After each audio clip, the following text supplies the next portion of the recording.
The following podcast is brought to you by CDKOffers.com. Use offer code BrokenSilicon for 25% off Windows codes and Die Shrink for 3% off all other codes. Links in the description, and I will say more later. But for now, let's get to the show.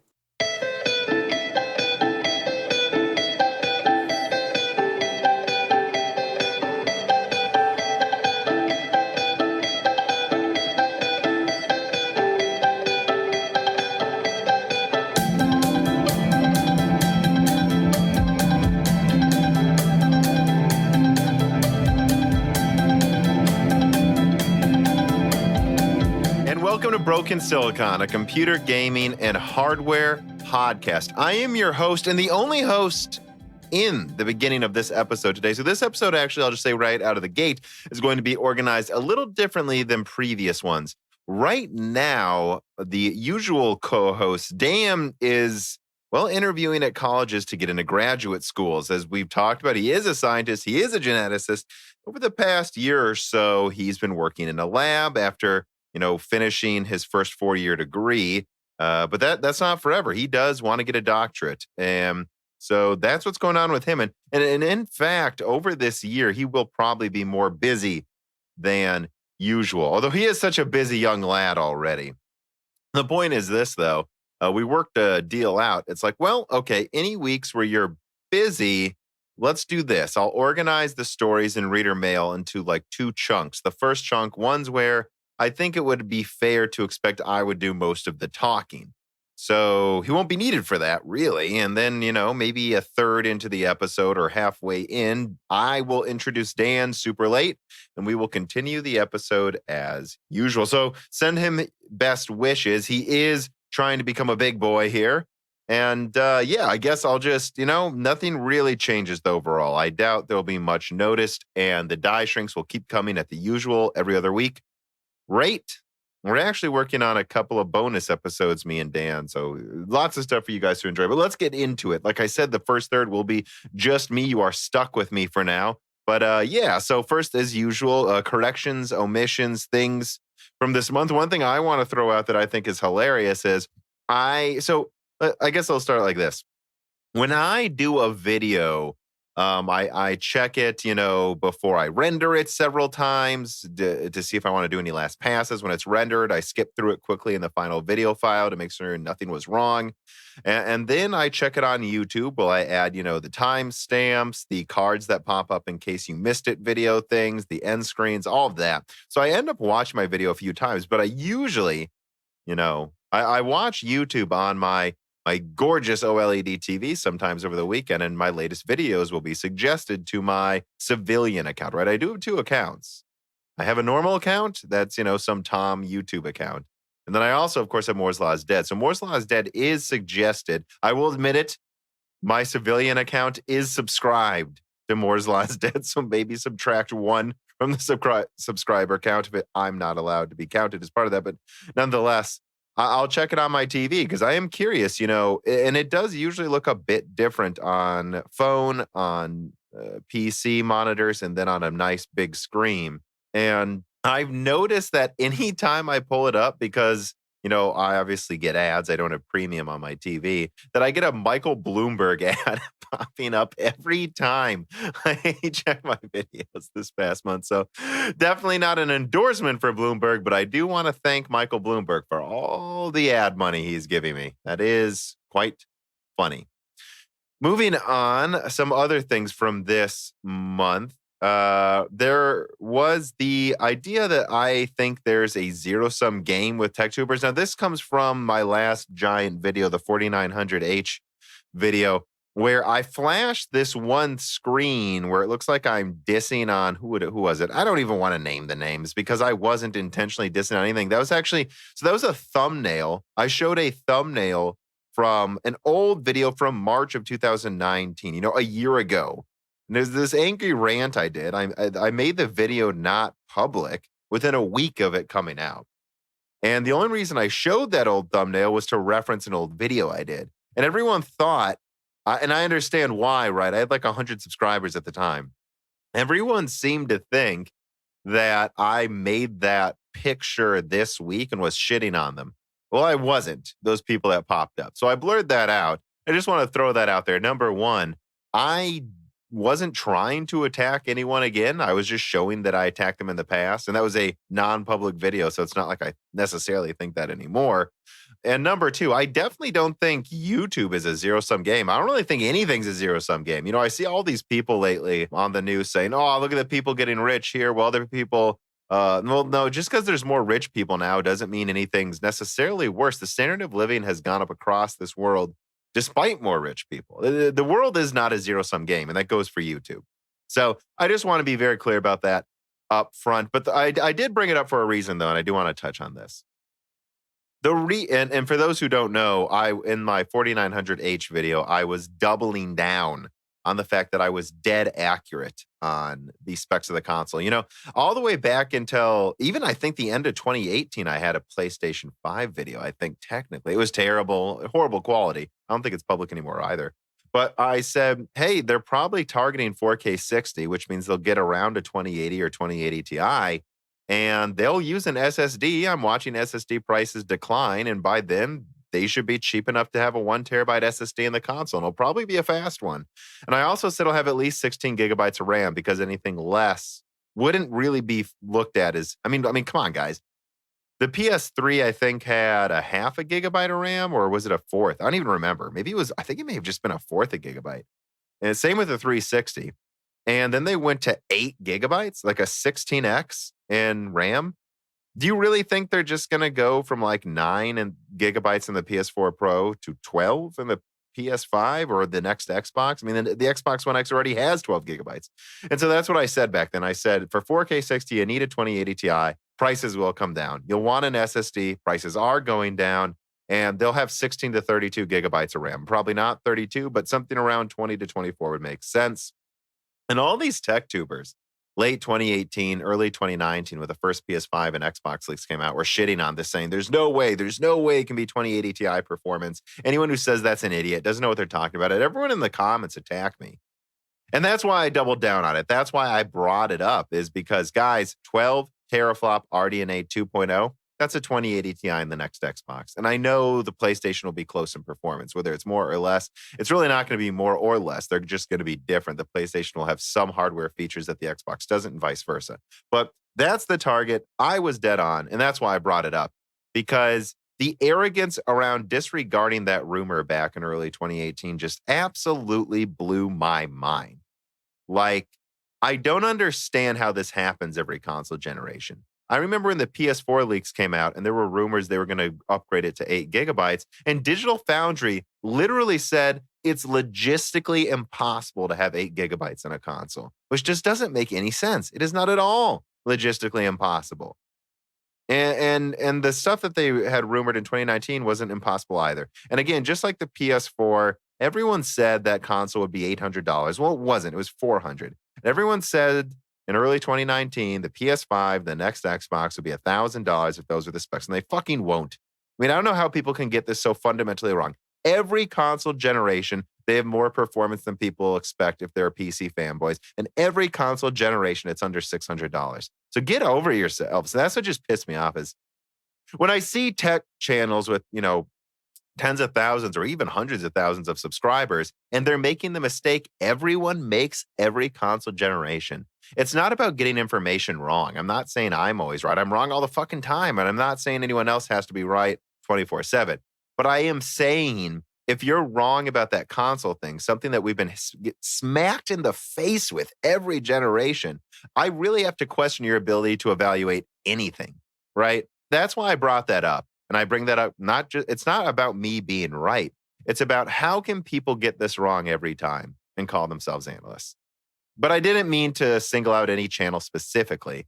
And I do think I was too angry in early 2019 too. I pivoted completely away from rants, even though rants are what got me a lot of my first subscribers. It's not, so I'm not endorsing what I said back then. All right. And that is done. Let us move on. Another thing to touch on from this past couple of weeks, corrections and omissions, is the new drivers. New drivers are out for AMD Radeon. We know people have been having problems. And It looks like AMD specifically said in the notes that they should fix a lot of the problems people were having. And I think they even mentioned Battlefield specifically. Well, here's the thing. I installed the new drivers before I started recording because I was like, I got to test this. And it looks like Battlefield went down. What is this, Saturday, February 29th, where I'm recording this portion of the podcast? They literally went down an hour before I needed to test it. So I'll let you guys know probably, hopefully, when Dan joins me, I'll have an update for you guys. Hopefully it'll get working by then. But until now, I just, I'm going to test them. You'll get an update on if the drivers work. And I will say this about testing the drivers. I'm not going to do the DDU thing and all this other stuff. When I put together that Radeon driver fix, uninstall all AMD chipset drivers and Radeon drivers with DDU, install this specific driver and everything should work, that type of thing. That was the solution. But I don't think the problem's entirely fixed until you can just download the newest AMD drivers and it says factory reset, clean install option. All you should have to do is check those boxes and press install. And that goes for NVIDIA, that goes for AMD, Intel, any product. I shouldn't have to download something from a third party and then uninstall things first. So I'm not really and I usually don't have to, by the way, guys. Again, that DDU plus going back to October drivers solution was a solution if you're having problems. But I don't think anyone should ever have to do that. So I'm not calling this fixed until I can download the newest AMD drivers and the factory reset and clean install option is all I needed to do to get it to install properly. And I say the same for NVIDIA. If I have NVIDIA driver problems and I have an NVIDIA GPU now and it's been smooth sailing, ironically, because it wasn't in the past, I'll report the same thing. We shouldn't need third-party software to make our products work. Okay, let us move on to a reader mail. As those of you in the Discord know, I added a section for wagers. I want you guys to start challenging me, challenging Dan, challenging our guests to vend our opinions for two reasons. One, because it is good to have us challenged so that we stay honest and you call us out and we don't become full of shit, frankly. But number two, also because I think sometimes when we're talking so much, our passion gets the better of our intention, the message we're trying to say. Like, I think that a lot of people think I think some things, but I don't necessarily think that. And so fill up those wagers, guys. And I want to do a mailbag die shrink too. Like, send out that reader mail, guys. You're all there. There's hundreds of you. Many joined in the past month. It's been a good February for the channel. Use the reader mail. Use it. Right? Fatboy Diesel writes in with a wager. And he says, are you willing to bet $20 on your assertion that LG's upcoming 48-inch 4K OLED TV will be priced at $800 to $900? And so for those who don't know, I don't remember how big the initial OLED TVs are, but if I remember correctly, every year since 2017, LG's adding smaller and smaller OLED models. Now this year, 2020, they're going to add a 48-inch model. And it's going to be priced at $800 to not, and we don't know the price yet. Sorry, we don't know the price yet. But if they were selling the 55-inch for $2,500 at launch, that was a big deal though, because it had HDMI 2.1. It was actually, people who may not know, but like the 2017 to 2018 difference was just I believe the 2018 model or whatever, was it 28? Yeah, it was just more reliable than previous OLEDs, but still not perfect. The 2019 model of LG's OLED TVs wasn't just more reliable. It added full native FreeSync 120 hertz, and I think they just added G-Sync to it as well, by the way. Gaming. And that's why they charged more. They made the ultimate gaming TV before anyone else did. And I tested it. It has below 5 milliseconds of latency. Depends what you count latency, though. I don't want to get into that debate. I found its latency was almost the same as my 1 millisecond, 144 hertz TN panel for gaming. So that's the point, though. And that's why they charge more. But as they go to a smaller screen size, as they go to 48 inches, I think it's logical to assume prices will go down. And remember, they're competing with themselves. I'm pretty sure right now you can get the 55-inch 120 hertz OLED from last year for about $1,500. So here's my point, Fatboy Diesel. If the 55-inch that's 120 hertz from last year is $1,500, I would assume the 48-inch model can't cost more than that. And so you're betting me.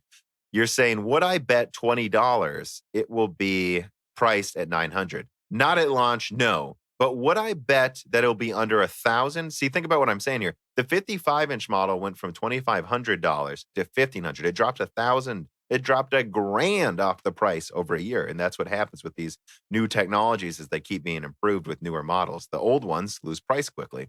So the 48-inch model, I don't know if it'll launch below 1,500 necessarily, but I think it'll be around there. And do I think it's going to be about 1,000 within a year from now? Yes. So I would bet $20 on this. I would bet anyone $20. Well, I guess not anyone. I can't bet everyone because then it might add up and I'll lose 1,000. But I would bet one person $20 that 48-inch model will be under $1,000 a year from now. Not the end of 2020, but by March 2021, that 48-inch model will be under 1,000. And by then they'll be ready to launch their new models, which will probably be down to 39 or 32 inches. And that is when the revolution will happen. That'll be right around when the Eve monitors are coming out. Now, these are Exo Crystal IPS monitors, 144 hertz 4K, 1 millisecond response times coming out for $600 at the end of this year. So, yeah, and then that's what I've been saying, whether it's OLED or not, 4K, 120 hertz, low latency, gorgeous displays will be out below $1,000 by early 2021, I'm sure. And that's why I refuse to pay more than I refuse to buy almost any gaming monitor now because I know it's around the corner. And you know what? Those will be launching right around when RDNA 2.0 is all out, when Ampere is out, when the next-gen consoles are out, and the next-gen consoles will support 4K 120 hertz. It all makes sense. That's the inception point. But that's my bet, Fatboy Diesel. Thank you. Essen writes in with a correction, and he says, hello, I've noticed this is a very common mistake not only on your end, but all over the Techtuber space. Beware of the confusion between architecture and microarchitecture. Architecture is akin to the specs, and microarchitecture is the implementation. You're right, Essen, and I do fuck that up all the time. Thank you for the correction. You often want to talk of the implementation, not the spec. That's right. I do screw that up. Yeah, the microarchitecture is the actual implementation. It'd be like saying Sunny Cove. Right in again if I fucked it up again, but all right. And Lebo King Kilo did, and he says, hey, general question for Radeon 7 people. How much VRAM utilization should a game draw? With high bandwidth cache on my system, RAM gets pushed past 50% all the time, but the GPU VRAM will still be 5,200 with odd spikes to 7.2 followed by crashes. Are my games at max settings and I usually hold fine? Is this a driver bug, game bug, or am I a noob? Is this a noob bug?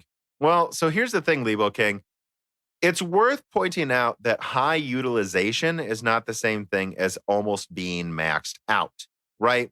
Like when you see a CPU utilization, it seems to be a good indication on Ryzen, but on Intel, it's in the PC's best interest to max out your components as much as possible. But just because just because the utilization's high doesn't mean it's going to get bogged down. And that's especially true of VRAM. So if you have 16 gigabytes of RAM, it doesn't mean you need 24 soon if a game's using 14. It just means the game is filling up that VRAM as much as possible because it can. Because it might give it 0.5% better performance if it puts as much info in the VRAM buffer as it can to reference quicker. And that's something that's important to really point out here, that I really think 4 gigabytes of VRAM will be enough for like medium 1080p gaming for the next few years, even though the consoles will probably have 20 gigabytes of RAM total or more, maybe. I don't know. Heard rumors that the PS5 is considering 32 to try to counteract the teraflop advantage Xbox has. We'll have to see. Anyways, though, back on subject. And if you see that max out at 4 gigabytes, well, just you'll have to turn down settings, but that doesn't necessarily mean it's bogged down. And the same will go with 8 gigabytes. I don't think anyone's going to need more than 8 gigabytes for their cards. Certainly not in 1080p, 1440p, no. And even in 4K, there will be some settings you can turn down. And if you have 16 gigabytes of RAM now, like I said, if it's at like 14 gigabytes, that does not mean that you need 24 all of this at. That just means it's using the RAM you got. You got it, baby. Use it. And the opposite is also true. TechSpot pointed out that, well, the 1063 gigabyte was showing decent performance in 1080p games. This was years ago, I think, when they did this. But TechSpot showed a 1063 gigabyte. It's a little misleading that it might be performing the same as a 574 gigabyte, because most benchmarking platforms that tech sites use, what do they have, right? Like a 3900X or a 9900KS with 32 gigabytes of ultra fast RAM. Is that the system someone has if they use a 1063 gigabyte? No, I don't think it is, guys. So what they found is that if you had 8 GB, if you had less than 8 GB of DDR4 in a 1063 gigabyte, you were getting massive stuttering problems. But then if you had a 16 GB DDR4 system in the 1063 gigabyte, it would just use way more DDR4 for the buffer and you would have a decent experience, right? So just keep that in mind that the other side is true too, that you might not have any VRAM problems with an 8 GB card if you have 16 GB of DDR4. But if you have an 8 GB DDR4 system, you got to make sure you got enough VRAM to make up for that. Another thing to think about in laptops too, like with the MX250 2GB, that 2 GB actually does offload some RAM in some of your games. 2 GB is enough. Anyways, I'm getting off subject. Let us move on. Here we go to the stories. So story number 1 is AMD taking market share from Nvidia last quarter. And I quote from TechSpot. John Petty Research, JPR, has published the latest update on the state of the GPU market, and it's good news for AMD in the fourth quarter of last year. Team Red saw its shipments increase 22.6% from the previous quarter. Nvidia, meanwhile, expressed a 1.9% decline. So this is important to point out, I think, just because I continue to see this to this day. Oh, what doesn't matter what AMD does? Nvidia will just sell more cards anyways. But guys, that's not true. AMD has been taking market share year over year since last year with their graphics cards. Even before Navi came out, the dirt cheap Vega 56 and RX 570 were taking market share from Nvidia. And it's because of mind share. And this is something I will hammer forever. I got into PC hardware super hard in like 2000. Well, I mean, I was gaming on PC since the early 2000s, even more so than console some years. But I really got into the stuff around the 7970, as I've said over and over. That's really where I dug deep into the architectures and stuff. And so that's that from then onward is what I know best.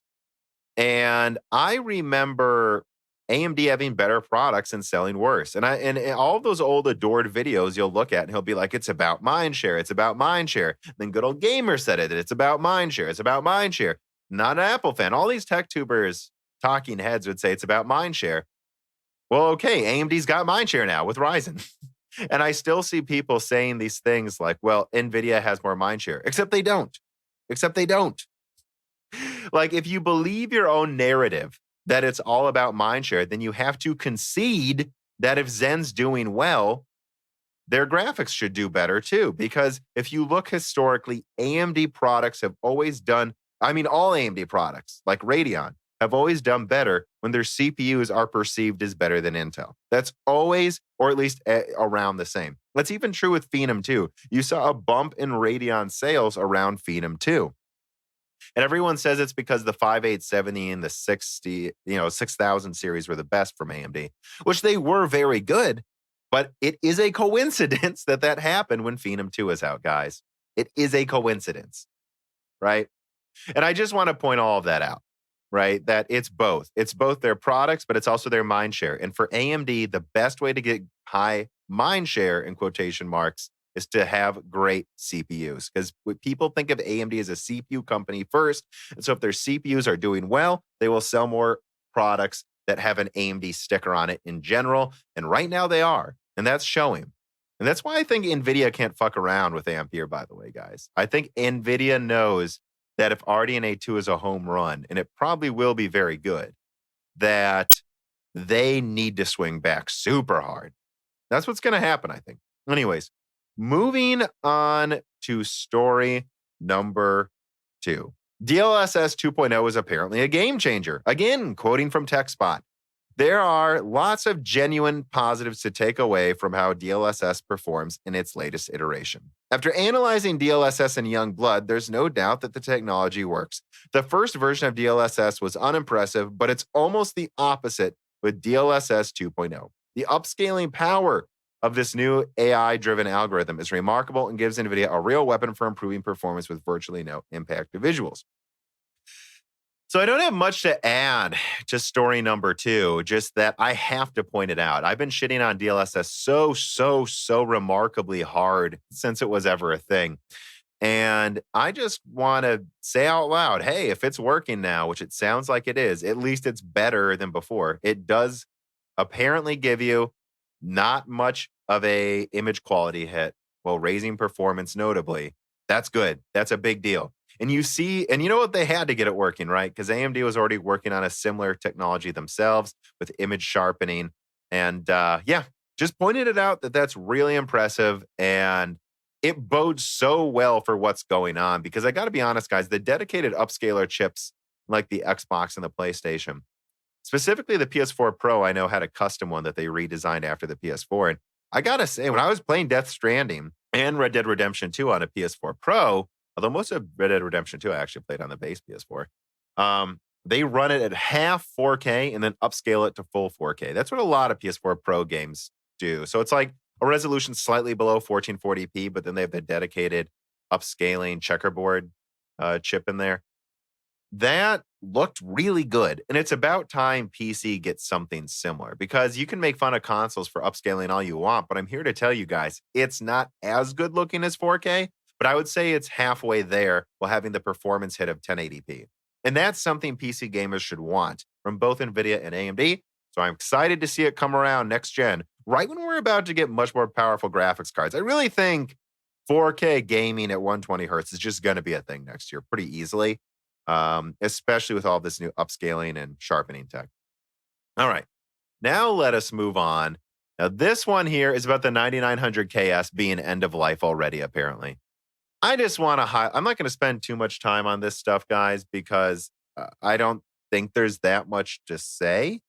But this really pisses me off, actually, because this is exactly what I said, that the 9900KS was a paper launch and that it was basically barely just a lower single digit percentage points better than the 9900K. And it was just so they could claim they were better than the 3950X at gaming. If you go to TechSpot's tuned memory timings comparison with the 3950X and the 9900KS, you saw the 3950X was only 4% weaker. Yeah, that's a 9900K. And now we know the 9900KS wasn't even a real product. I don't have much to say. Guys, AMD's top gaming processors, which there's really three. And if you use timed memory, tuned memory, and do some undervolting, the 3800X, the 3900X, and the 3950X all game the same. All three of those game the same. And it's 4% weaker than Intel's non-existent 9900KS, which means it's the same as a 9900K, guys. It's just... Well, I got to move on to story number 4. So, story number 4. And this is a motley crew of 3 stories I put together. So do check the description for the links. But I just call number 4 reality check on Intel's current performance and how inadequate Comet Lake S is about to be. So number 1, we have a leak of the i7-10700F. This is the 8-core, 16-thread i7 that will be Comet Lake, probably coming out in a few months. And it doesn't really perform as well as the 9900K, guys, suggesting the 9900K really is just the best you're going to get. That the best 8-core i7 coming out with 16 threads will just be a 9900K. And I mean, why would you doubt this? The 9900KS was single-digit percentage points better. 14 nanometers tapped out. In the first link in the description, I have the i7-10700F actually matching the 3700X. This is absolutely ridiculous. I don't have much to say to hit this, just that. Don't expect much. We have, and I have other links here showing the 7700K, which is what the top i3 is going to be. It can't even match the 2700X in gaming. So the 2700X is selling for $120 right now. $120, guys. And the top i3, even a 5 gigahertz 4-core 8-thread, it's not even going to beat the $120 2700X at gaming. And it'll probably use the same amount of energy. And the i7-8700K, I also have a link in here. If you look at some of these benchmarks, the 8700K is there. It trades blows with the 3700X. Intel's 6-core trades blows with AMD's like below $300 8-core. So they're going to have to make Their i5s are going to have to be $200. Intel's 8-core i7s are going to have to be $300 at most. And I don't know what they can do with their i3s. You have the $80 12 nanometer plus 1600 AF 6-core 12-thread processor from AMD, already likely wiping the floor with Intel's i3s. They have the 8-core 2700X at 120. I don't think Comet Lake's going to do anything.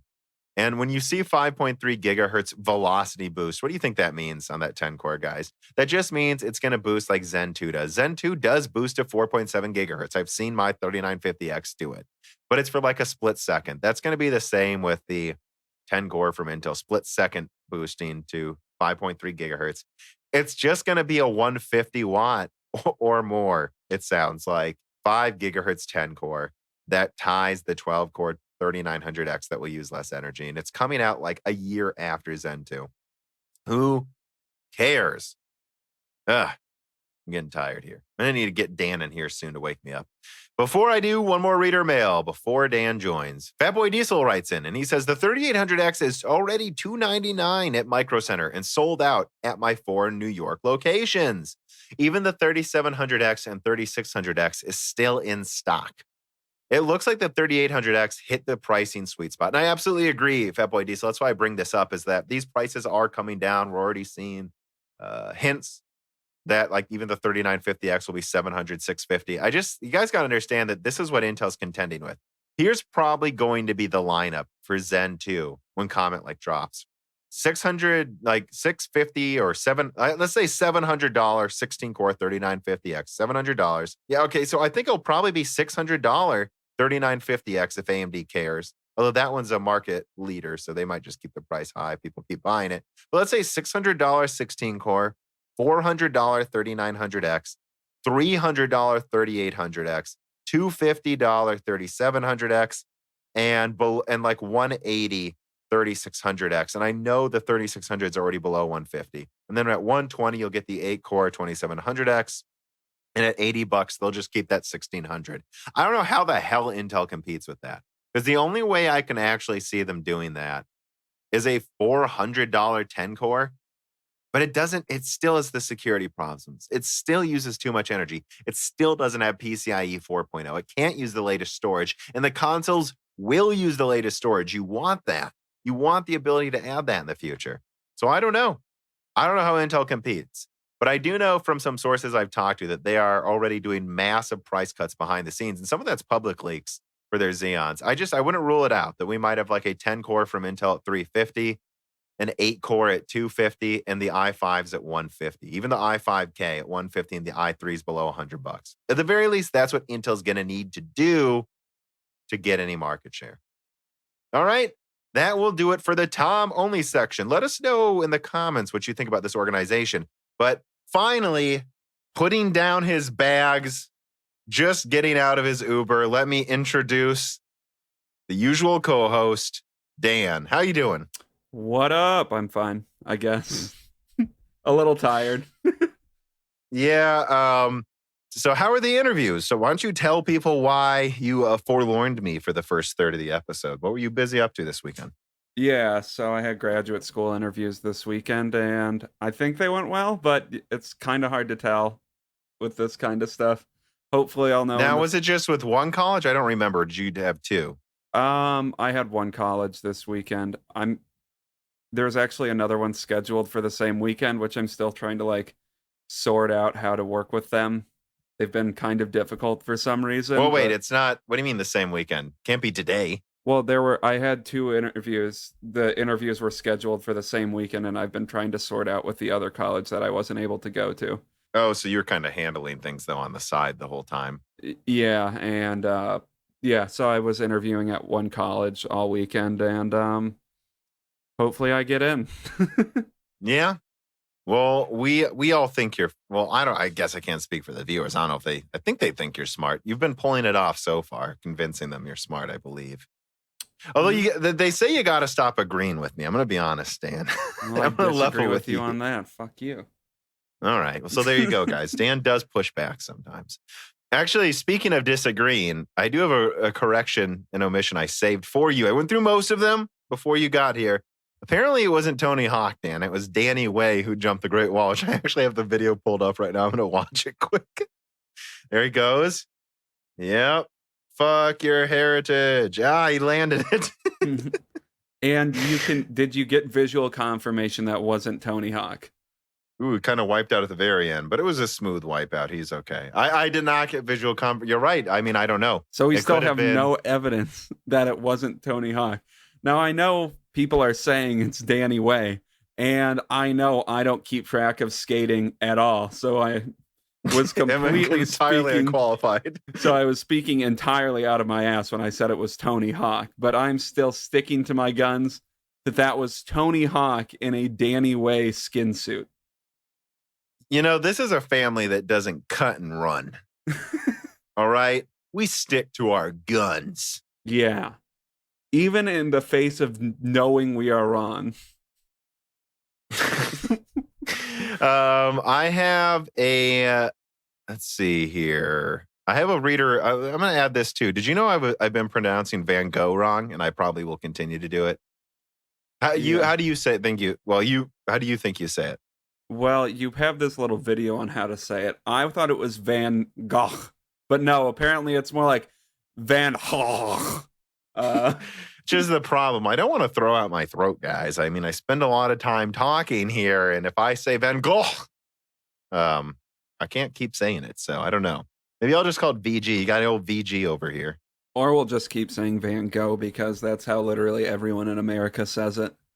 Yeah, it's something people still don't get. I've seen in a recent video, recent videos, you still see people say, "Why did you say it this way?" It's like, well, that's how everyone says that word in the Midwest. So that's why I say it that way. Are you aware there's a thing such as accents? But some people still seem to think there's no such thing as accents. I don't believe that. It's just their accent. You just think everyone else sounds weird? They're all conspiracies. I think every foreign country I've ever been to, they're just putting on that accent. I know what you're doing, England. Well, that actually is true. A lot of people don't know that, but they believe around the American Revolution that in reality, the Southern accent we hear right now is pretty similar to what English people sounded like, but they decided in London to come up with this new accent, right? Or something like that to sound different than Americans. I mean, that sounds ridiculous, but that's what I've read. I've read the history like 6 times and I always forget it. It's not at the American Revolution that they did it, but it was sometime, I think, around the turn of the 20th century, I want to say. They, like, aristocracy started speaking with a non-rhotic accent, so they started dropping their R's. Then over time, that just became the standard, which is why you still see, like, some poor like, English accents, like Cockney, still have, like, some of the harder R's in their accent, even though it's British. But yeah, there's this island, I think, in Virginia that they think is what English people would have sounded like back during the American Revolution. And it's not English. Very hard to understand. Yes. I've heard it before too, actually. So I guess let us continue then. Before we continue with the news stories, I have a couple reader mails. So Bullethead writes in, and he says, with all the tech industry's companies delaying their conferences due to the spread of the virus that cannot be named on YouTube, what do you think would be the tipping point for Sony, Microsoft, AMD, other hardware software companies to just cancel the usual summer August conference convention circuit and announce things via their own streams? Well, first of all, I got to say, Sony's probably pretty happy about skipping E3 at this point, right? I mean, yeah, especially E3. They were talking about that on, like, Sacred Symbols recently. E3's kind of no one really seems to care about it anymore. So I think Sony ultimately made the right decision. Like, E3 doesn't matter. Yeah, more prudent than they could have ever realized at the time. But when will they start canceling? I mean, I think if they straight up wouldn't be able to meet expectations for, like, consoles at the end of the year, maybe they would have to, like, make announcements and delay and do their own streams. But I don't know. It doesn't seem like that's going to happen where they won't be able to meet any demand yet, at least as far as I've read. I said this on the last Loose Ends. I really think what's going to happen is, if anything, we'll get like a month delays on a lot of products. Some products might be delayed half a year, but I think a lot of things are mostly just going to be delayed weeks or not months. So I guess up to like maybe 6 weeks then, right? And then you'll get to this situation, though, where it's like the PlayStation 5, the Xbox come out December instead of October or November. Like, and the supply will be very constrained. I would still think Microsoft and Sony would try to target like a October to November release window, just so they have a month for people to buy stuff for like Christmas gifts. They want it to come out now. It's just a matter of, Because I mean, December would be bad for them unless like the demand is so constrained that timing doesn't really matter. Which I mean, I don't think they'll let it slip till next year. I think that they will try, even if it's just 20 consoles, they want to get it out for the holiday season. I guess I don't know how many consoles would they need to produce where it wouldn't sell out day one. Like, no, but it could be 3 million consoles, and I bet they would sell out day one. Probably. I mean, they sold out 5 million day one with the PS4 and Xbox One. Both of them did. Didn't the PS4, it sold 1 million in its first day, didn't it? Or I might be thinking of first month. Yeah, okay.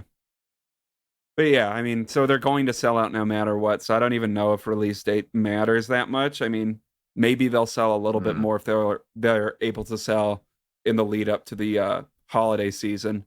But that's also just like the general wisdom. Maybe it hasn't been tested in a long enough time where that's not true anymore. Yeah, I mean, that's a good point too.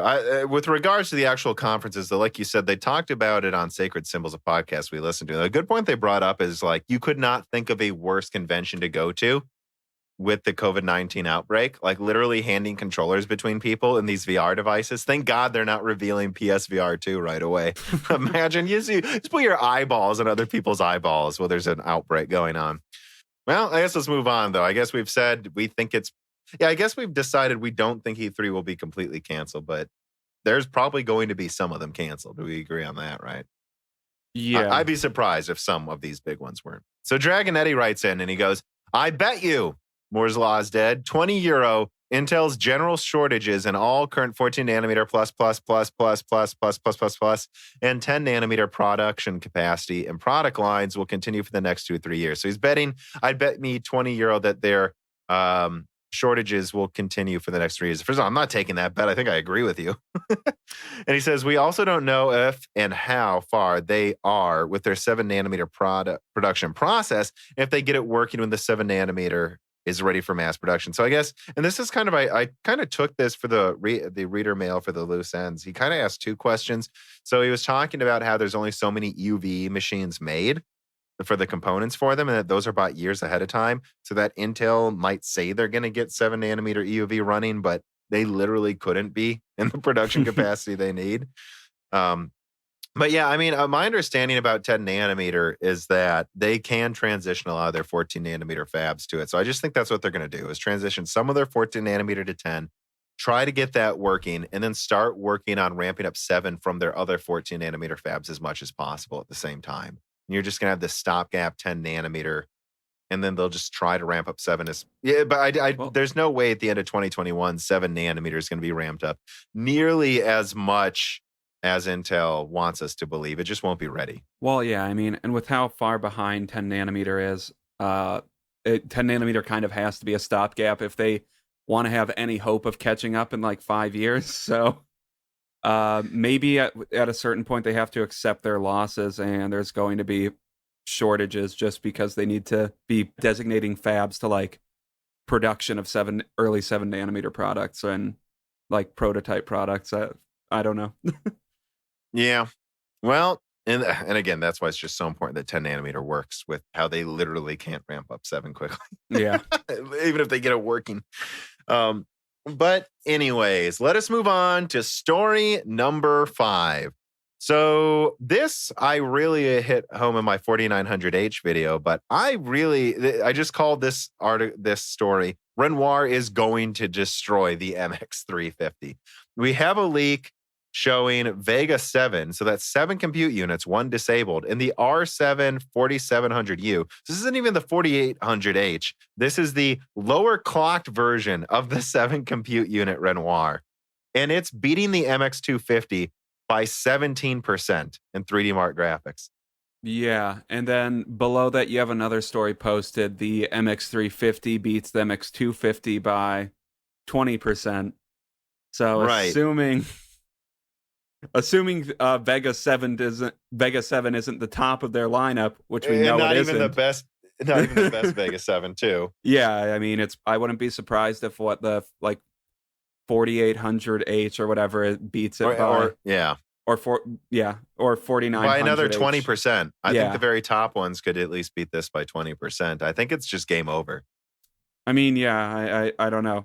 It looks like Nvidia really fucked up with whatever concept they were trying to go with for their low-powered GPUs for laptops. And that's what I pointed out in my MX350 video last month. Like really, I think it was last month. Maybe it was just a couple weeks ago. Like, really look at this too. This is what's really bad, Dan. This MX250 in the benchmark is the 25-watt version. Yeah, that doesn't bode well for the MX330. Yeah, that doesn't bode well for them. Like I said, and it beats the 25-watt MX250, which will be what the MX330 is the equivalent of at 10 watts at best, I would say, actually. This is the 7 compute unit by 17%. So if you go down to 6 compute units, which will be in the R5 4500U, the 4600U, like you're talking about AMD's $600 laptop version, the 6-core version with 6 compute units, probably beating the MX330. Like, that's very bad. That's like the only place I could see this ever making sense is with the weaker APUs from Intel and AMD, which I'm sure they'll pair them with Intel garbage CPUs. But I mean, this is, and then think like, so then that means the 4700 and 4800U will easily match the 350 and the 40. Yeah, and then the 4900, whatever's in it, which I speculated could actually have 9 to 12 compute units, actually. There's room in the die that might still be there. But even if it's just 8 compute units and the 4900 is the fastest clocked ones, I just don't see the world where it makes sense to add this $30 graphics card instead of paying $80 for the 4800U instead of $50 for the 4700U, whatever the price difference is. Like, I just don't see a world where using these MX cards makes absolutely any sense. Well, the world where it makes sense is if there's a business partnership between the OEMs and Nvidia. I mean, I think you would be best off buying a 47 or 4800, whatever products come out with those CPUs. But we'll see which companies end up using them in the American market. Chinese Lenovo is going to be using Vega, right? Or no, they're not. Never mind. I got articles mixed up. Yeah, that's what we're looking at here as it uses Ice Lake, which I'm seeing Ice Lake in more and more products. So it's clear 10 nanometer is getting a bit better, but in terms of yields. But yeah, I mean, this is for $840, you get the i7 Ice Lake, which is good, but Renoir is better, guys. And 16 gigabytes of RAM, half a terabyte NVMe drive. And then you'll get an MX350, I believe. Yeah. I'd rather just have 8-core Renoir. I'd probably rather have 6-core Renoir. I mean, yeah, we'll see, but we don't know how much those are going to cost yet, really, do we? Because we know that, like I said, we know that Acer's already showing off a $600 laptop with the 6-core 12-thread Renoir. And that should be the equivalent of the stronger i7s and an MX350. Yeah, and in between a 330 and a 350, I'd actually say. Yeah, and for 600, that seems like a pretty good deal. Who knows? Maybe I'll buy that to start out my graduate school career. Yeah, we'll see.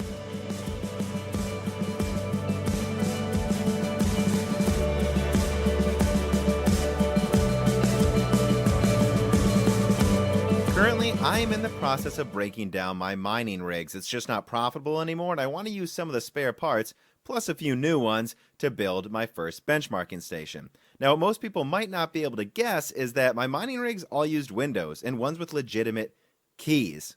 But getting those legitimate keys was a hassle. I was forced to scour eBay and be discerning in making sure that the people selling those $10 Windows keys weren't a scam. And sometimes the keys didn't work and I had to fight for my money back. But you don't have to if you go to CDK Offers. Go to cdkoffers.com and use the promotional code BrokenSilicon to get 25% off an already cheap list price of Windows 10 Professional. Then all you do is click on your email account, go to user center, and then my purchase orders to get the code. Just use this code with a normal download of Windows 10 Professional from Microsoft's website. All right, links in the description.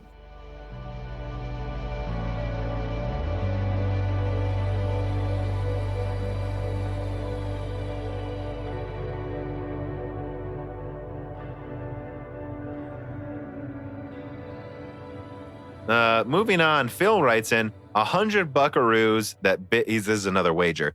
I bet you 100 buckaroos that Big Navi does the same 290X gains and takes the crown, but that AMD doesn't actually capitalize on it correctly again. You know what? I might take that bet because I don't think AMD is going to fuck this one up. But I only would take that bet if we knew for sure it was launching before Ampere. Because if it's launching before Ampere, I think it takes the performance crown for sure. And I think it just, I just tested the new drivers, right? Which, let me say that in the first part of recording this episode, I said that I downloaded the new drivers from February 29th, but that I wasn't able to test them yet because Battlefield was down. But I have since tested it since we started recording, and it works. For hours, it worked. Have you been able to test that yet? So I had to go into work today and run some for a little bit and run some errands. I left Battlefield running, but at some point the server disconnected, so I have no clue how long it ran for. So, but Battlefield was still running, right? Yeah. So my PC didn't crash. So same thing happened to you with the server. Yeah. So so it ran for somewhere between 15 minutes and like 2.5 hours. I have no clue though, unfortunately. But there wasn't any crashes. The game just booted me at some point, I think. Yeah, I think then it's fair to say though that it works better than before, right? Yeah, definitely. Where before my computer would just crash every couple hours while gaming with the what was that? December drivers? January drivers. Yeah. So let's just say that then. I think they may have mostly fixed it, at least right now already, kind of like I expected them to. And with that in mind, I think they've learned their lesson. I bet, Techtubers hammered them so hard. And I bet that scared the shit out of them right before Big Navi comes out. I just don't see them fucking that up. So again, if it launches before, I would bet they actually hit a home run with Big Navi. Well, and not $100, I bet 20. Bet $20 they hit a home run if it comes out first. And I'll also add, I think they kind of have mindshare, like we've kind of hammered that home for a bit now. And if they can take the performance crown, even if it's just for a few months, that will also help increase mindshare. And if they do marketing properly, maybe they can actually sell a decent amount of cards. I don't know how much they'll market it. AMD seems to just generally be pretty bad at marketing, though. They're getting better. Yeah, I'd say this about Big Navi too. I bet they will just delay its launch 2 weeks if the drivers aren't working at this point. Like, I think they just don't want that to be something that holds them back because they need the first reviews to be good. Let's move on to number 6 then. Speaking of big graphics cards. So we got to talk about this benchmark here showing an Nvidia Ampere card. This is on WCCF Tech, where they detail a major leak. Now, this is only on Geekbench, so we can't say for sure how much better it is. But what we can say is this leaked card has 7,552 CUDA cores, and it beat the Titan RTX in this benchmark by 40%. So it's a big boy. Yeah, it's a big boy, and there were rumors that they were working on an 826 millimeter squared card. I mean, well, this looks like it. So, and although it was only supposedly, who knows if it was reported correctly, these early drivers sometimes can be all over the place and how accurate they are, but it said it was only running at 1100 megahertz.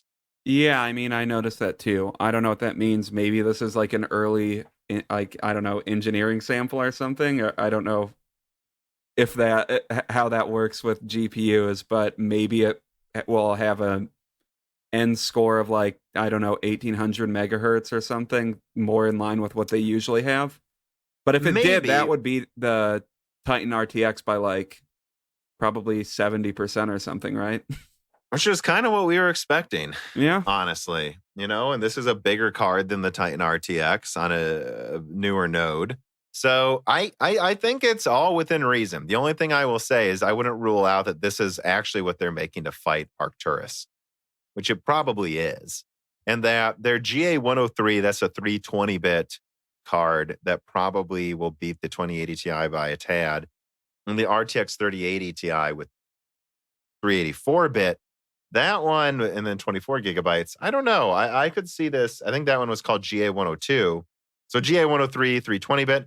GA102, I believe, was 384-bit. And the rumor was GA100. I think this could just be GA100. And it would not surprise me if, I mean, look at the Titan Volta launched. I mean, they had a $1,000 Titan, then a $1,200 Titan, then a $3,000 Titan Volta, but it was on 12 nanometer with HBM in 2017. So that was kind of a big deal. Yeah. And then they went to a $2,500 Titan RTX, and which was just better than Volta for most tasks you'd buy it for. Not all, though. It just wouldn't surprise me if they make a 32 gigabyte HBM2E Titan Ampere that's $3,000, and they're just like, hey, GA100's there. It's $3,000, 3,500 maybe. And we reserve the option to cut it down slightly and release some kind of like, I mean, I just want to know what they would call it, like a cut down Titan. And then I just think, this is why they're beefing up the 3080 die and the 3080 Ti die, is so that can occupy the 700 to 1,500 price range. And then this will just Titan Volta, Titan RTX, their top card's $3,000, and they just don't really market it to gamers anymore. Although gamers are going to buy it. Well, they always do. You have to buy the top end thing, even if it's not beneficial for you to have it. I was going to ask, though, so is TA100 or Turing 100 die, is that TU100? TU100, is that the Titan RTX, or is that a different card? No, so the Titan RTX is actually TU102. Okay. TU100, and I hope I'm not screwing this up, I wonder if they even have it here on this article. No, they don't have it. I believe that is the HBM version. So that's the HBM2 version. So it has the same amount of cores as TU102, but it has a 4096-bit bus and 32 gigabytes of HBM. Okay. So that's kind of what I see this as, that they'll go with probably what sounds like, like over 100 compute units and for some crazy card. And then they'll go down to like 96 or something with 384-bit for the others. I wouldn't rule out it being clocked lower than the previous gen, though, and they just add a ton of cores, I guess. I mean, maybe. I don't know. Probably not. That is a ton of course. So yeah. And I mean, that's what makes me think the very top model is meant to be a $3,000 Titan Volta replacement and Titan RTX replacement, and also compete with Arcturus. Well, speaking of Nvidia, I do want to touch on this just briefly. I saw the unboxing for the Cyberpunk 2080 Ti edition. I'm just bringing it up because we talked about it before. And I put this here. I really, really think they made this. This is what story number 7's about. I really think this Cyberpunk edition, Nvidia made a deal with the Cyberpunk devs to do this production run if Cyberpunk came out when it was supposed to, instead of being delayed to September. And now they already have the molds and the boxes basically done. They're like, let's just do a couple hundred of them, I guess. Yeah, I watched that video from I think it's Nvidia marketing. Like, they only made 200 of them and they're not selling them. Yeah, like they have to make them. Like, this is probably just like the first run, and they're like, oh, I guess we're not going to make it, but we'll keep these. Yeah, and we'll give them away in a sweepstake or something, which I'll give them that. I do like the look. It looks pretty nice. It looks cool. It's a cool looking card. Yeah. I will say this too, and this is my tinfoil hat. I zoomed in. I saw no 11 gigabyte on the box. I was just thinking to myself, I wonder if they really were considering a 12 gigabyte 2080 Super to launch with this at the end of last year, beginning of this year. And then now they're pulling up Ampere because RDNA 2.0 is a bigger threat. And also Cyberpunk got delayed. So it just doesn't make any sense to release a Super anymore. Yeah, I mean, it's not really NVIDIA's fault or anything. Like, they had to, they already made these cards, so they have to do something with them. But I just kind of think this entire story is funny, where it's just, shit, we have all these cards now. I don't know what to do with them. Okay, and onward to the console talk. Number 8, Xbox has basically confirmed what it is. On their website, you can go there now, and let me just read it off. They have 12 teraflops of compute performance, which that's a whole debate about what that will really mean, but we'll get to it. Variable rate shading, hardware accelerated DirectX ray tracing, which again, that one's, it's like, we'll get into it. And then quick resume for multiple games, smart delivery. I mean, all of this, we know how big it is. We know that it's using less than 300 watts. We know it's got a 400 millimeter square die and it's 12 teraflops. We basically know what the Xbox is. The first thing I would just say is anyone who doubted me or other channels that said the next gen consoles are going to target 4K 60 because it's common sense. There's no way they're doing 1080p or 1440p again. They already do that now. And that means it will be around a 2080 Ti. They'll use 8 Zen 2 cores, and they will use at least 16 gigs of RAM. I am so insanely vindicated. That's exactly what we're getting out of this Xbox, first of all. But that's all I got to say in the opening discussion. What was your reaction? Because this kind of just popped up out of nowhere. I woke up and saw this. I mean, my reaction to like everything they're publicizing with what the new Xbox is, nothing surprises me. This is like pretty much within the realm of power we were expecting the Xbox One. I mean, the Xbox Series X to be. Leaks for like months, or maybe at least a couple months now have been showing 12 teraflops or around 12 teraflops GPU performance. It's exactly what it was. It was always like between 9 and 13 for both consoles. Yeah, I mean both. I've seen rumors of around that for the PlayStation as well. Yeah, and I guess I'll say they didn't talk much about the processor, so we still don't quite know what that is, but it's probably going to be a 3.6. They said Zen 2. It's going to be probably a 3.6 gigahertz Zen 2 8-core CPU, somewhere in that range. I mean, that doesn't say it, but that's what my guess for what it is. Yeah.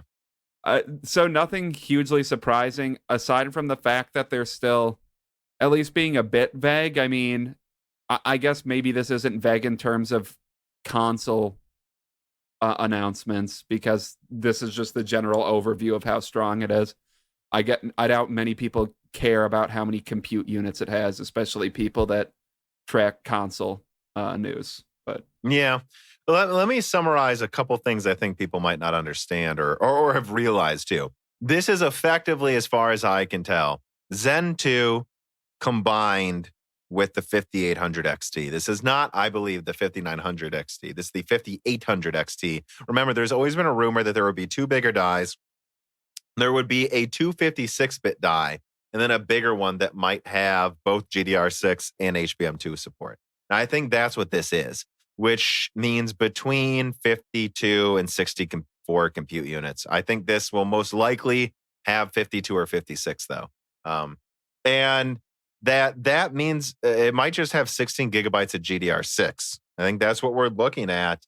And if you look at the bandwidth numbers leaked, it's like they can get to above 512 gigabytes per second with 16 or 18 gigabit per second memory. I think 18 is what they will probably end up using as well. I don't think this is 384-bit. That's what I'm saying. I think it's 16 gigabytes of RAM. I think 256-bit, like 576 gigabytes per second of bandwidth. I think, and 12 teraflops, I want to point this out too, that I can get to that number in multiple ways. I have a teraflop calculator here in Excel next to me.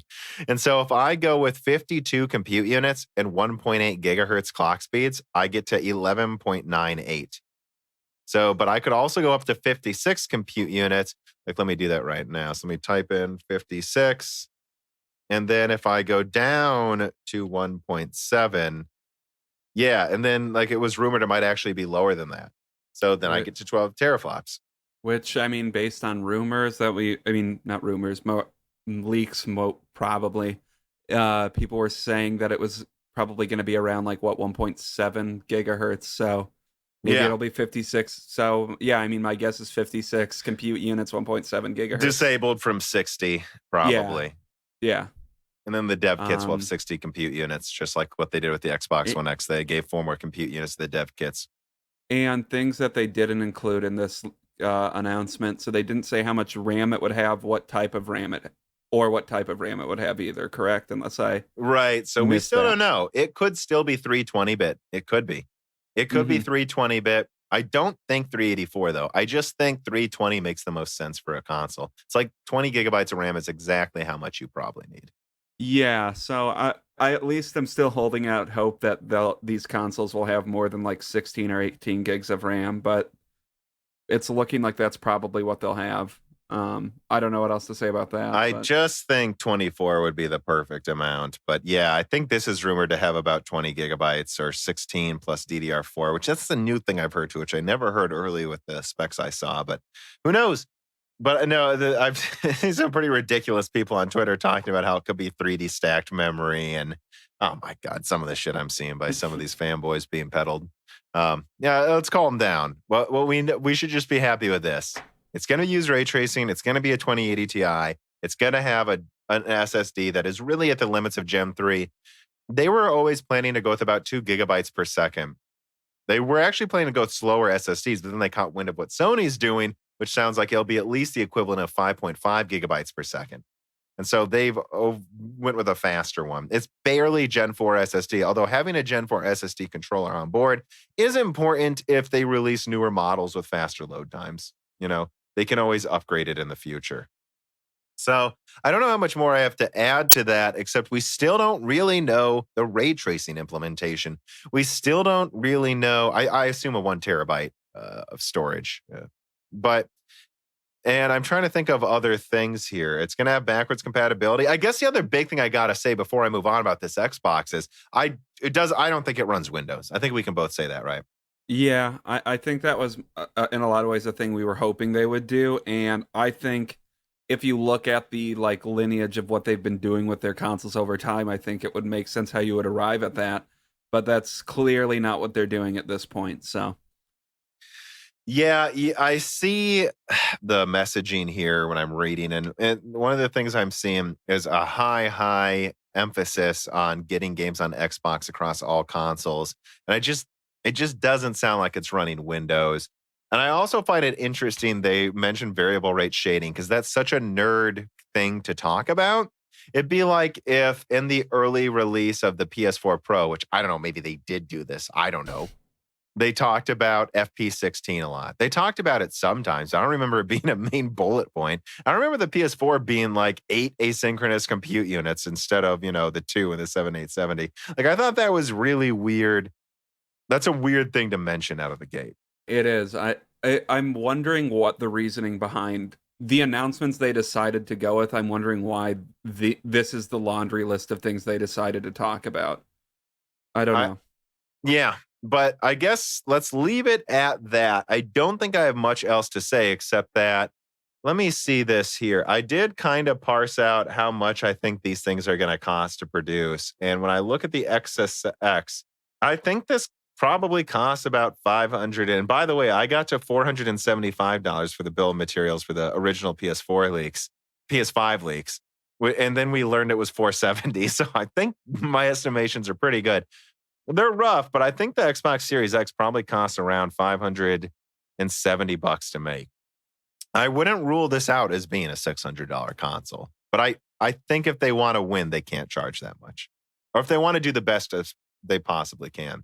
And although I will say this, when I look at the bill of materials, let's see. Let me actually see what I can do here to make this cheaper. Because there's the rumor they're going to have an Xbox X and the Xbox Stream. And that'll have the same hard drive or a similar speed hard drive in the same processor, roughly. But everything else will be pared down to make a cheaper option. So let me see how much that would cost to make. Remove that. No disc player.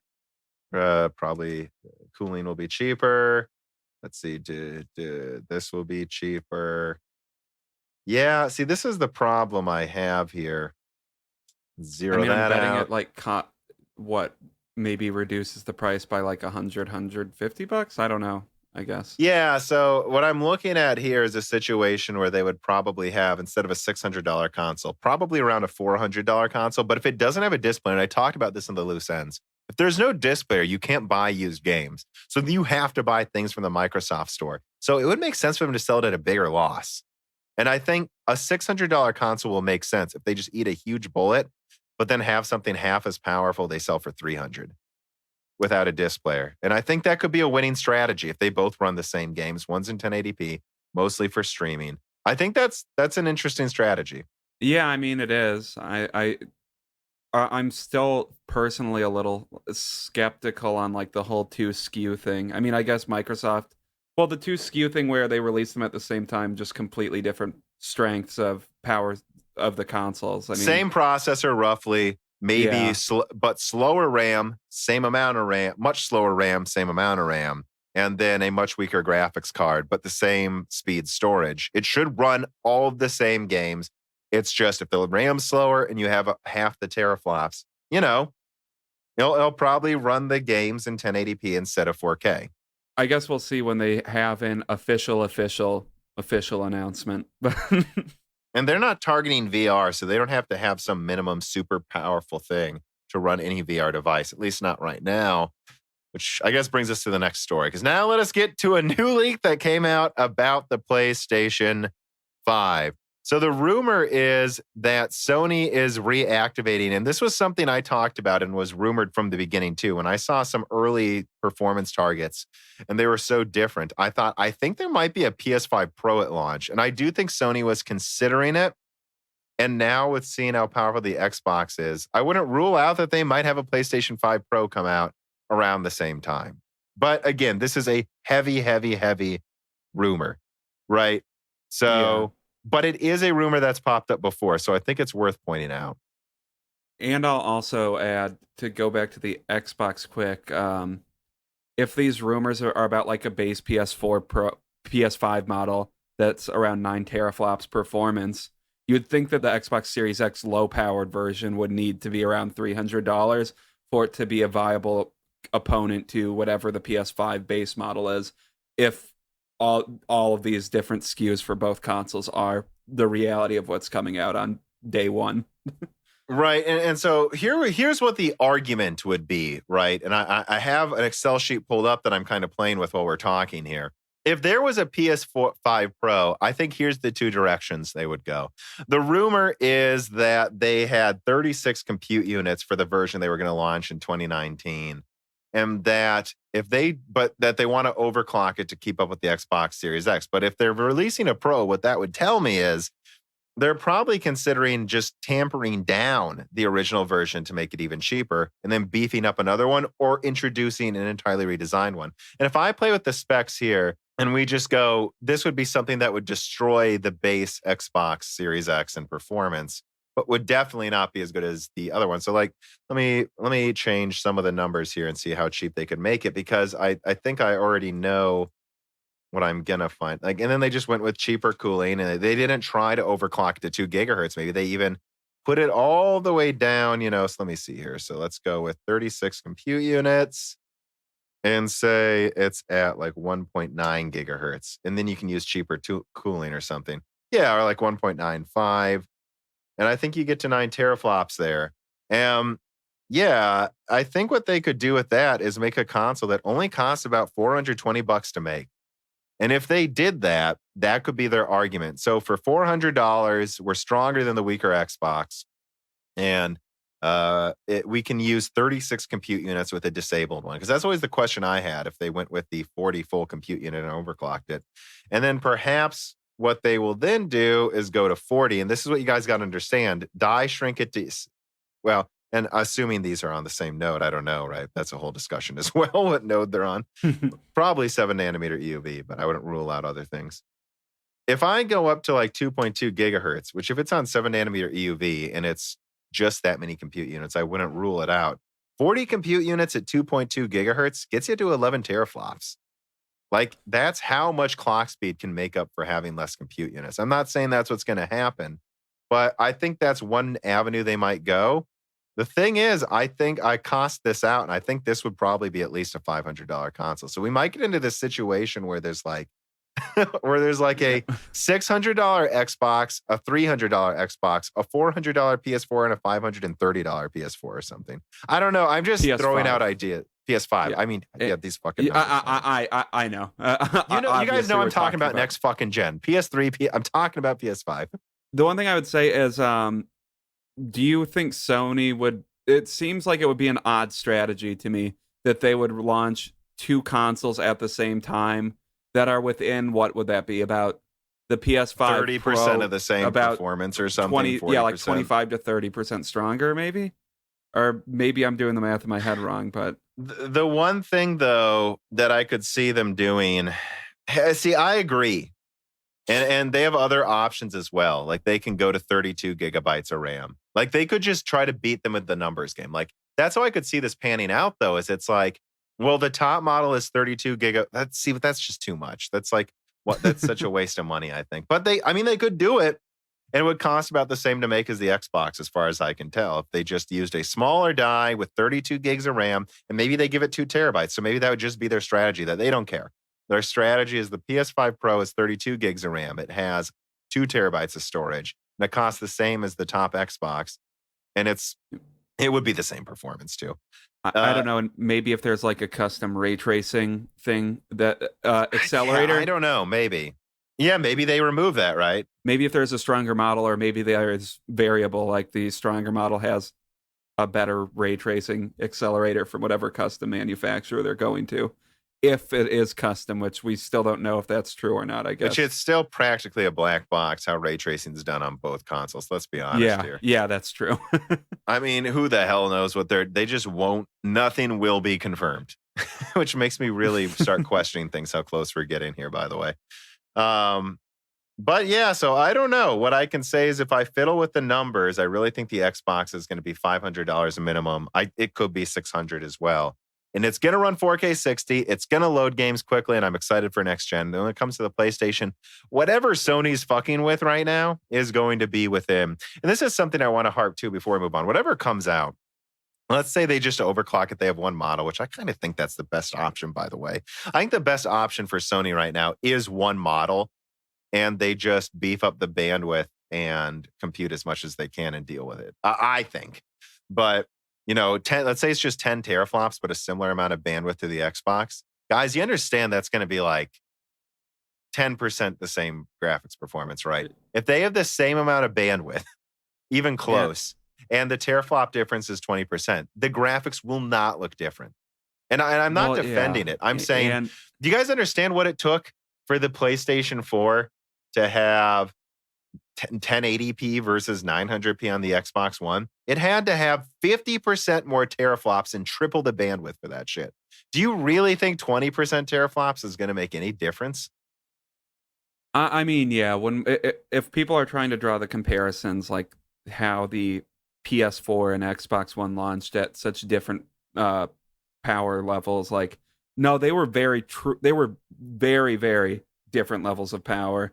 Where here, it's like, that's the thing that's so weird to me, is if all of these different SKUs for both are come out, like, so 4 different models 2 models for the PS5 and 2 models for the Xbox Series X, like, they're all going to be within a tighter power level, power range than the Xbox One and PS4 were when they came out. So it's like, all of these are going to be functionally very, very similar if 2 SKUs are coming out for both consoles, which is just a little strange that we're getting so in the weeds with, like, well, which one's stronger? I mean, they're functionally going to be the same thing, in my opinion.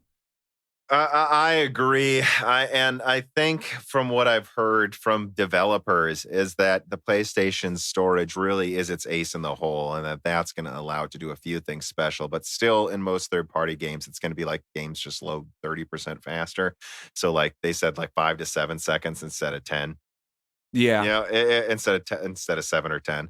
And so I just don't. I think the more I think about it, it's going to come down to implementation for both of them. So we know that the Xbox says they're not having any exclusives anymore. So right out of the gate, I'm like, I'm a little curious who's buying this at launch anyways.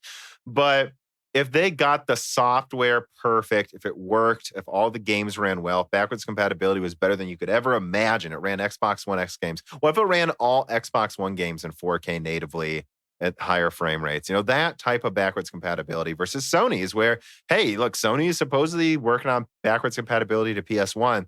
If your PS3 games can be put in the PS5 and it runs in 4K and like that, and everything just works well, that's another ace in the hole. So I'm starting to like look at these performance differences and be like, I think it's going to just come down to software at this point. I think they're both going to run well. And if Sony fucks up their OS, that's a problem. If Xbox fucks up their OS or doesn't nail it perfectly, because again, the Xbox doesn't have exclusives, so there's even more pressure on them to have the experience itself be just better.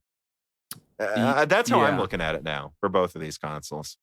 Yeah, I agree. I just don't think they're functionally from like a hardware perspective that different. So that something's going to need to happen with their on the like software or OS end to make it convincing why you would buy either. I think the convincing argument for Sony is they have exclusives, where Microsoft, I don't know what their argument is at this point, which is why I thought for a while they might have Windows, which they don't. That's the elephant in the room too, and that's where it really comes down to where marketing takes over.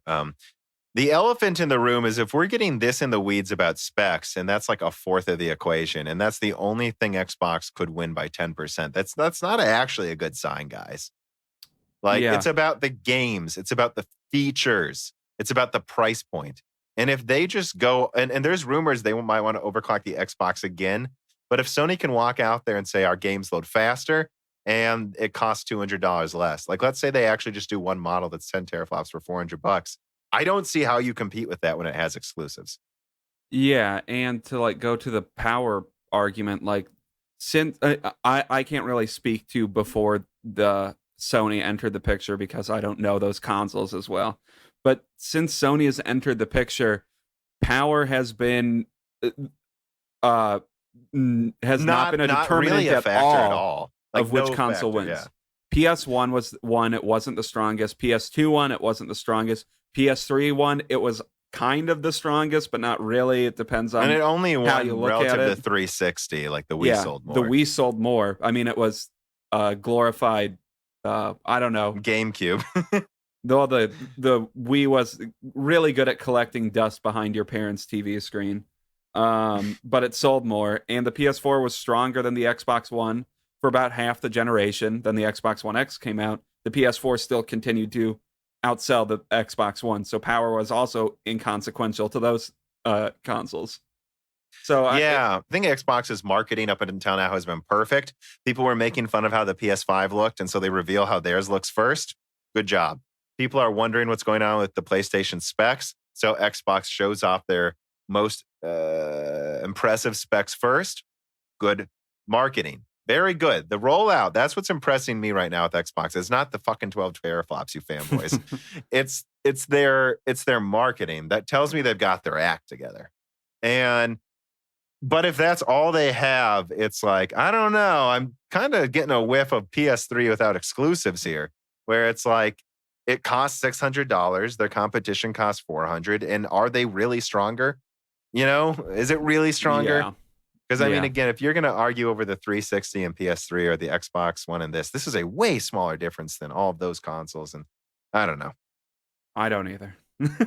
Especially when they say there won't be exclusives and they say there won't be VR and PlayStation's expected to have wireless VR. It's like there are some pretty big blind spots to their strategy. And I know they're going to, and we were talking about this last night, and it sounds like they're going to double down on xCloud. But guys, streaming doesn't really seem to work well, okay?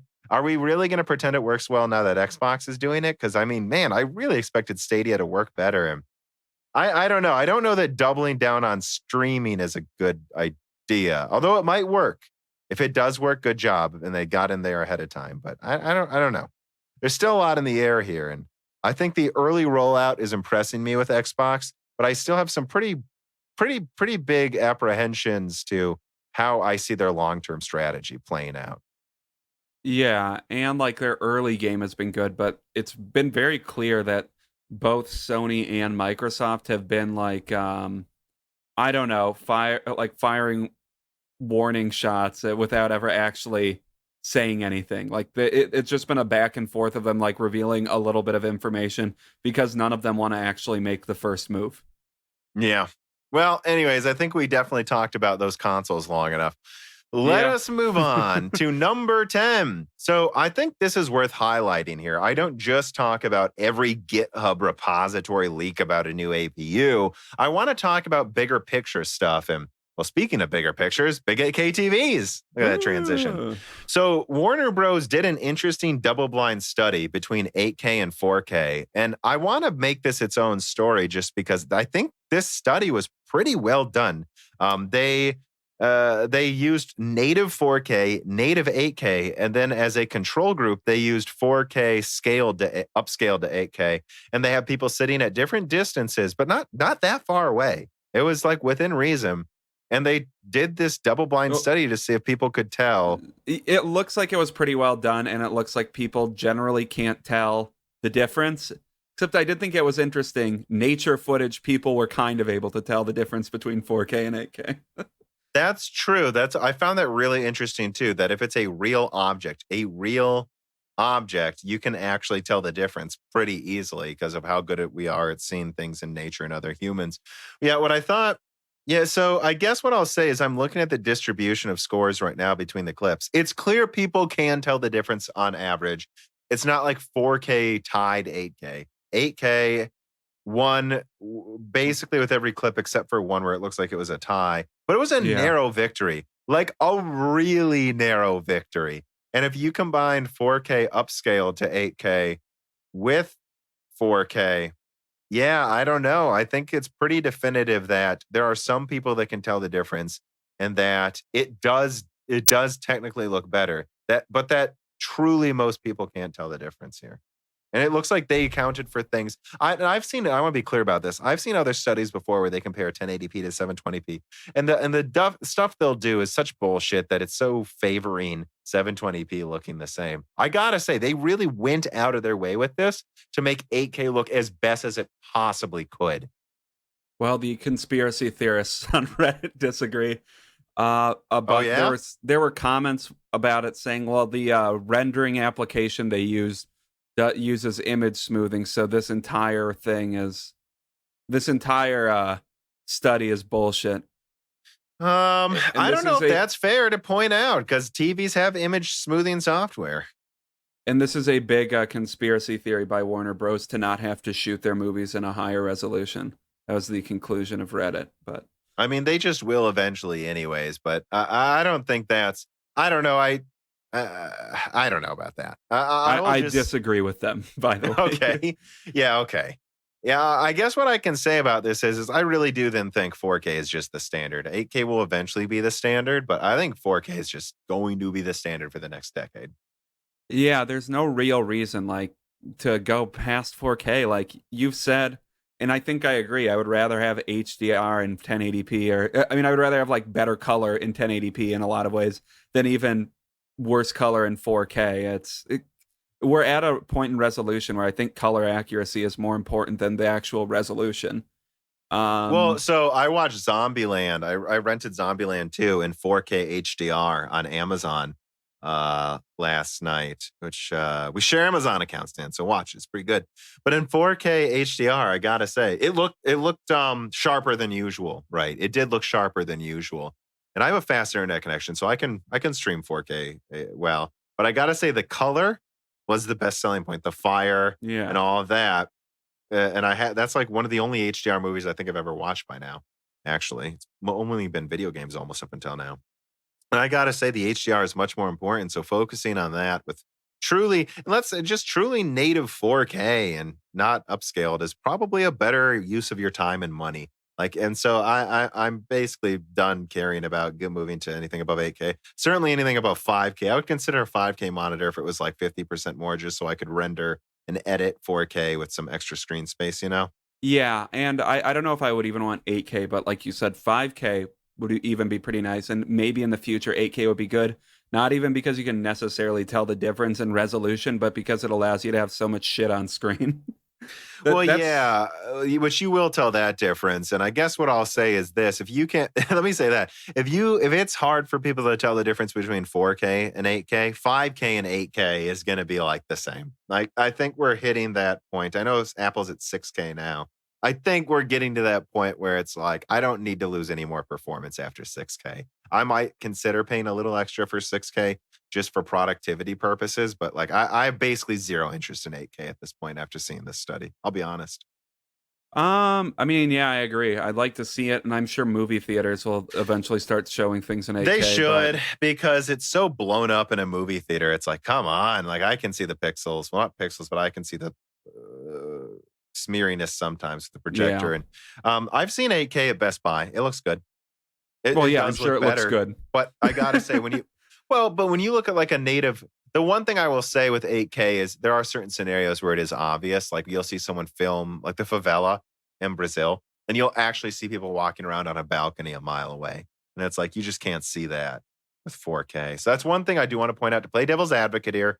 That the problem is we haven't considered the types of movies we may be able to shoot now that we can show more detail. And once we start doing that, the difference might become way more obvious. I mean, how many movies are just close-ups of faces and 5 people on screen? Once you start doing epic battles in 8K, maybe you will see the difference easier. I mean, yeah, like 8K, you're still technically able to hold 4 times more information in a single frame. So, yeah, think about like a 20th of like a fourth of the screen of 8K is 4K, and then a fourth of that. So you could have a tiny little square showing one guy in the distance, and he's being rendered in full 1080p in the distance, and that's why you can see him. Yeah, exactly. Which for some games that might become important too. And so, yeah, but I'll say this at Best Buy, the native footage I saw of 8K, when I've seen 4K for the first time on really good monitors at Best Buy, I was like, oh, that's obvious. I can tell the difference between that and 1080p easily. It was way more obvious it was almost as obvious as 1080p to 720p. But then again, 1080p is only a little over double 720, and this is 4 times 1080p. So there are diminishing returns already showing up that it felt like the difference between 720 and 1080. And then when I saw 8K, it was immediately noticeable. But I saw it as like, I'm going to be honest, guys. The difference between 4K and 8K at Best Buy to me looked like the difference between 1440p and 1080p. It was like less than double and remember, 1440p is not even double the resolution of 1080p. So I think that's about where, and I mean, yeah.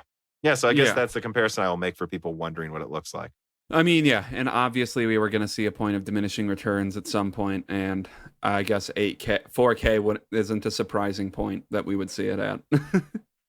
All right, let us move on though to number 11. So this is, I wanted to talk about this because we just did a die shrink on the perfect form factor for a portable gaming laptop or PC gaming device. And it looks like the GPD might actually adopt a similar form factor. Now, this is about a 9-inch laptop. So it's a very small laptop, but behind the keyboard next to the screen are 2 analog sticks and then 4 buttons and directionals. And there's triggers on the back of the laptop. This is what I'm talking about. This is because if I get a portable gaming device that runs Windows, it needs to be just big enough and usable enough to be a laptop because I'm not owning both this and a laptop, guys. So I just thought we should bring this up. The link in the description if anyone's curious. I'm not sure I entirely agree with the overall aesthetics, but I like a lot of what I see here. I see on the back, you've got a few USBs, HDMI, so you can plug this into a monitor. I like that there's a little switch that disables the controller buttons and activates the touchpad. Oh, I didn't see that. That's cool. And you can use, and when you do that, you use the analog sticks as a mouse. So I gotta say, if they made this comfortable enough to hold, which I have my apprehension to it being comfortable to hold, but this doesn't look like it would be that comfortable to hold to me. I mean, it's a cool first, not first stab, but second stab at it, I think. But yeah, they're getting closer. This is close to what I think would be a cool form factor for like a portable gaming laptop. Yeah, and so it runs Ice Lake though, which I find so bizarre. Like this should be using a lower clocked 6 compute unit, 6 core 12 thread Renoir for sure to save energy. I'm not like TDP down, to like 7 or 10 watts. I don't like this there, but this would have better graphics performance too for sure. But otherwise, I mean, this is the type of form factor we were just talking about, so I thought it was worthy to bring it up. Yeah, and like I said, I think this is definitely on the right track. I mean, I don't like the controller a ton, but it's pretty close to what we talked about. And if you're going to try to integrate a controller into a laptop, I think this is probably close to the best that you can do. You know what, Dan? That's all of the news stories. We have a couple of reader mail, but this last one here, I think we make that a die shrink, don't you? Yeah, probably. All right. So we have one reader mail before we close this out, and it is about retro gaming. Let me just write that down. So Johnny Boy 161 writes in, "Oh, Johnny Boy, Johnny Boy Cornpipe. That's what we call him, everybody. Oh, Cornpipe over here.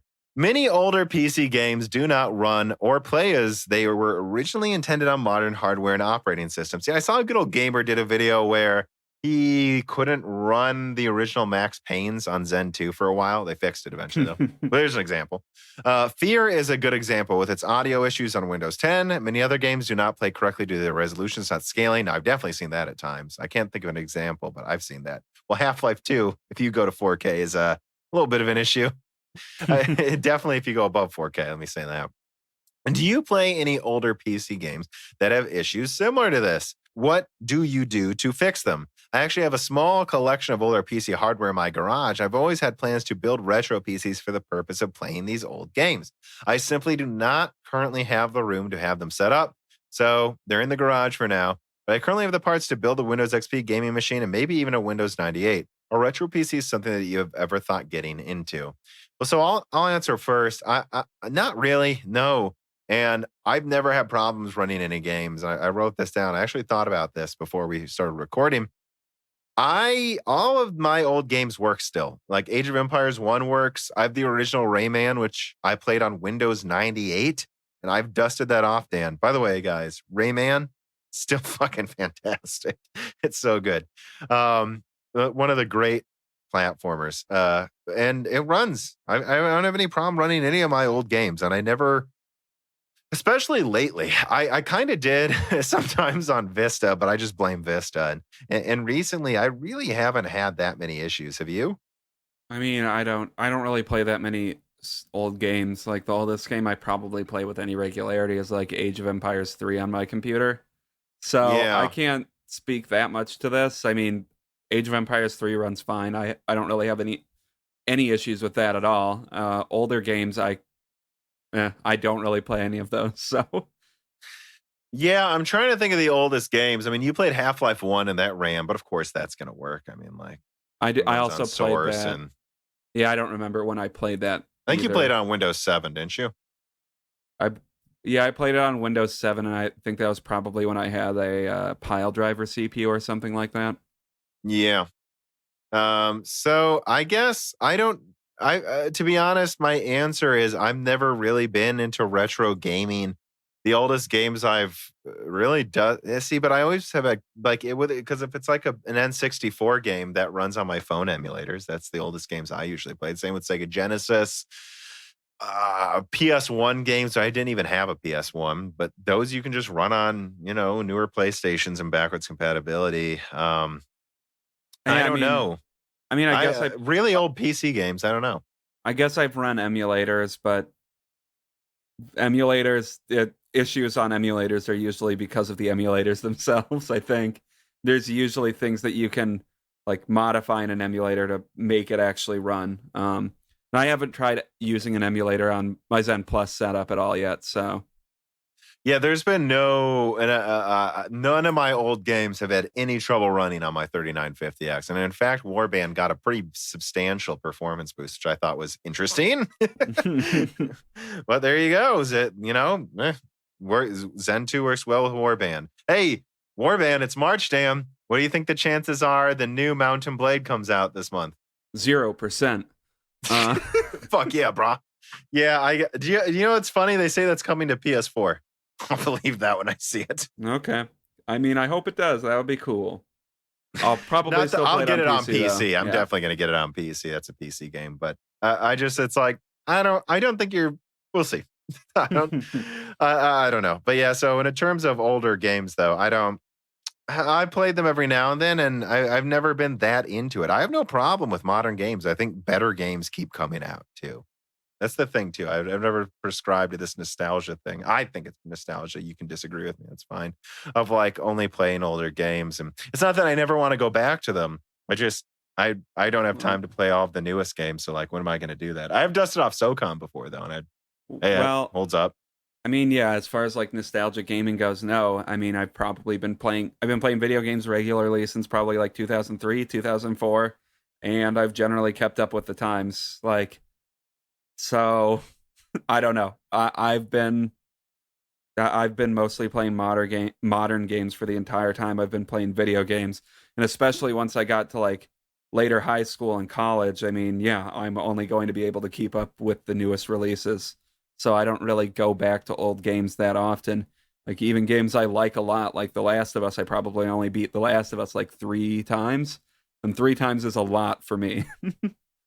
Yeah, it's a lot, especially lately. It's crazy if I beat any game twice these days. I can't think of the last game I did that, actually. Yeah, it's been a while. Been a while. All right, well, I think that's pretty much all of it. Caden, we got your question. It's about a pretty hot button subject, though, for some people. So I think we're actually I'm going to take some time to evaluate it and maybe make it into a whole die shrink with Dan. So we'll get to it. Remember to support us on Patreon. That makes all of this possible. As I said in the loose ends, if you support us on Patreon, you're supporting more videos, even if you don't listen to the podcast, which I don't think anyone who does that's here. But I also heard someone say they're tired of analysis videos in all of my YouTube videos and they want more podcasts. And I'm like, well, look, you want more podcasts, support me on Patreon, but none of them are taking away from each other. There's just different thought required for each type of content. But anyways, support us there, subscribe to the YouTube channel, share it, and use that reader mail. Fill it up, and we'll get to your questions. Any last words, Dan? Smash that MF like. Smash that motherfucking like button, bro. All right, everybody. Have a great week. Bye. The following podcast was brought to you by the YouTube channel and website Moore's Law is Dead. Moore's Law is Dead and Broken Silicon are trademarks of their creator, Tom. That guy is me, and I am indeed the creator, editor, writer, and showrunner of Moore's Law is Dead podcast, videos, articles, and other media. However, Moore's Law is Dead is a team, with Broken Silicon co-hosted by my brother, Dan, audio editing by Gerard Cortez, and select technical editing by Carbon Cry. You can find all of our information, including how to get a hold of us, at www.mooreslawsdead.com. And if you are a fan and would like to send mail or other hardware, please mail parcels to Moore's Law is Dead, P.O. Box 10468, Peoria, Illinois 61612. And speaking of fans, without exaggeration, the patrons are solely responsible for the continued distribution of the content you just listened to. And so if you have some extra money, but only if you do, please consider supporting us. For just $2 a month, you get access to the exclusive podcast Die Shrink, voting on subjects of future podcast episodes, the ability to have your questions read aloud on Broken Silicon Die Shrink and Loose Ends, and of course, the Moore's Law is Dead Discord full of like-minded people who would love to meet you. I am one of them. The Discord is only at $1, and at higher tiers, you get access to ad-free episodes of Broken Silicon, the back catalog of Flyover States podcast, thanks in the credits of videos and podcasts, and other perks as well.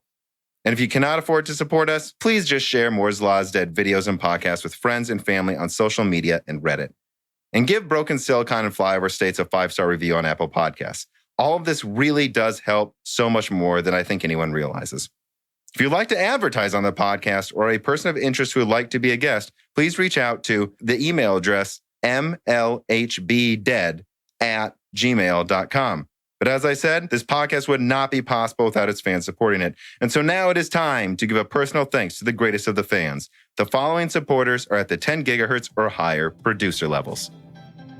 Bootman, Carbon Cry, Dean, Benny Berlin, Justin Yant, Thomas Rupp, I Love You Lemon Jim, Bollocks, Jordan Betcher, Muhammad Al-Kawari, Frederick Lau, Prime Tech TV, Justin Parrish, Zachary Martin, Terrence Herod, Colin Marco, Phil S., Thyrister, The Ninth Dude, Greg Renegar, John Bible, Chrysantine, Night Rogue 77, The Mechanical Philosopher, Lebo King Kilo, Fatboy Diesel, Derek Evans, Matthew McMullen, Christoph Novak, Neil X01, Matt Salem, Aaron Close, Sexy, Scott Schuff, Sadler, Richter Cohagen, Olethros, Telos, Kaiden Pickno, Greg T. Wanchek, Jacob Barber, Exodi, Whiny Care Bear, Matthew Lane, Paul Jones, Jan Rauner, Rubber Ducks, Michael Costa, Allie Robertson, Gordon Lamb, Jonathan, Drita Full, Evan Dingle, Nick Neasy, Dominic Duert, Harold P. Bureau. And of course, thank you to Sahara for the music.